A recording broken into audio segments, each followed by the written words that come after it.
Let's talk about something I think a lot of us can relate to. The idea of getting support or even just connecting with someone one-on-one can feel, well, exhausting.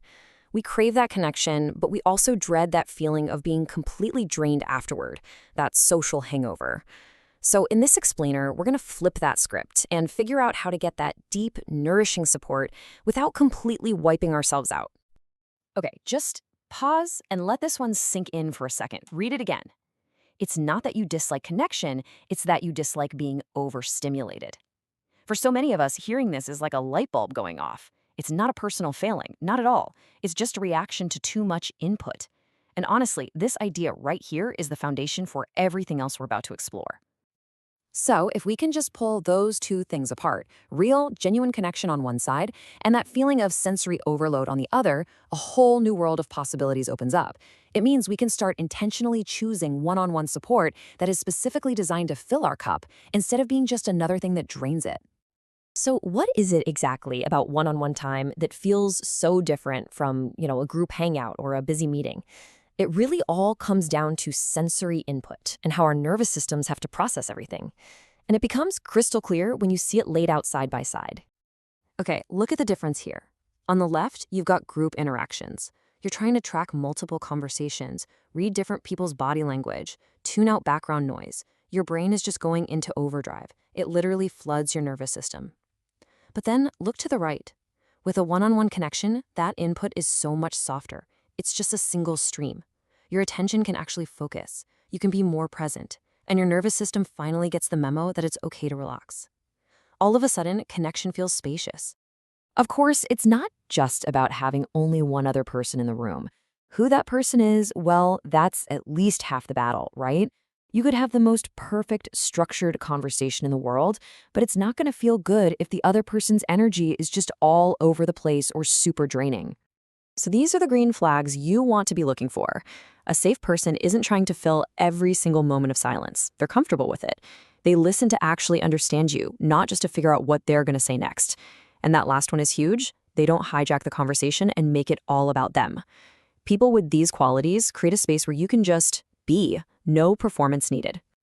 And here's the most important part. You have to tune into your body's own wisdom. Pay attention to how you feel physically. After you hang up the phone with someone, do you feel all tense and jittery? Or do you feel a little more settled, a little more calm? Your body is an amazing compass. When it tells you someone feels safe, you gotta listen. That feeling is your most reliable guide. All right, so let's say I've identified someone who feels safe. What's next? Well, now we create a container for the interaction. We build a structure around it that actually protects your energy so that the connection has a chance to grow. This is where we get super practical. We're going to use this simple two-part approach. First, we define the structure, the how and how long, before we even start. And second, we'll use a few gentle, easy scripts to communicate our needs. This combination right here, it's the secret to building connections that are actually sustainable. Here are some fantastic examples, and notice what they all have in common. They remove the element of surprise. They get rid of uncertainty. Think about it. Putting a 20-minute cap on a call isn't rude, it's just realistic. It lets your nervous system know exactly what's coming. Or using voice notes instead of a live call. That takes all the pressure off. These structures are like guardrails that keep the interaction feeling safe and manageable. Now for those gentle scripts.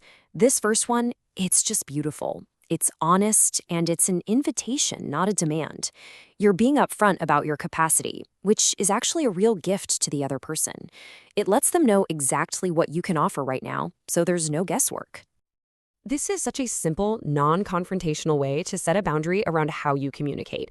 You're not saying, I don't want to talk. You're just saying, hey, this other way works much better for my energy.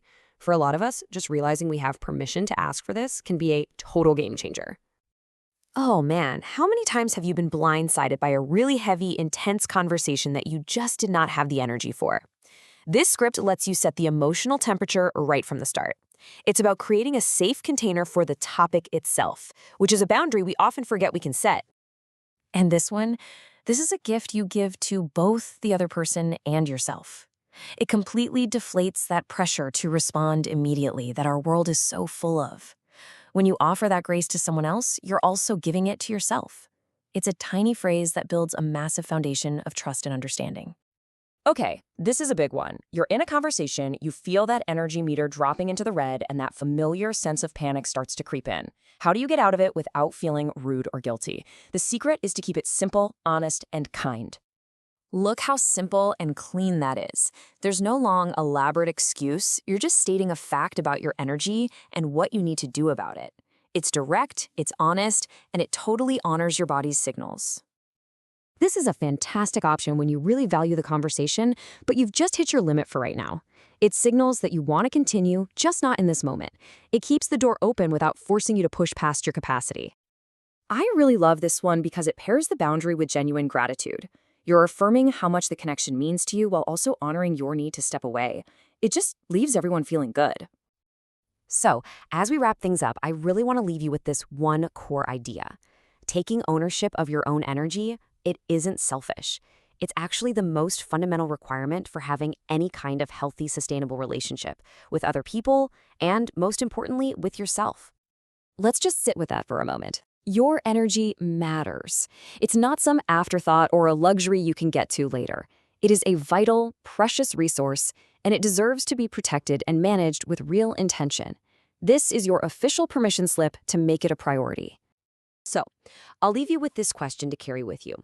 What if, by choosing the right people and using these kinds of gentle structures and scripts, what if connection could stop feeling like something you owe and start feeling like something that fills you up? What if it could actually feel possible again?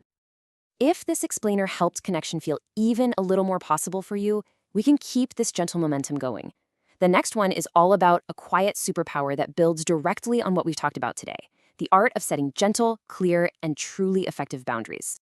You can jump into that next explainer whenever your energy says yes. There's absolutely no rush. And if you're looking for some deeper guidance that you can explore on your own time, Life Skills TTP has some really supportive tools designed for introspective learners, just like us.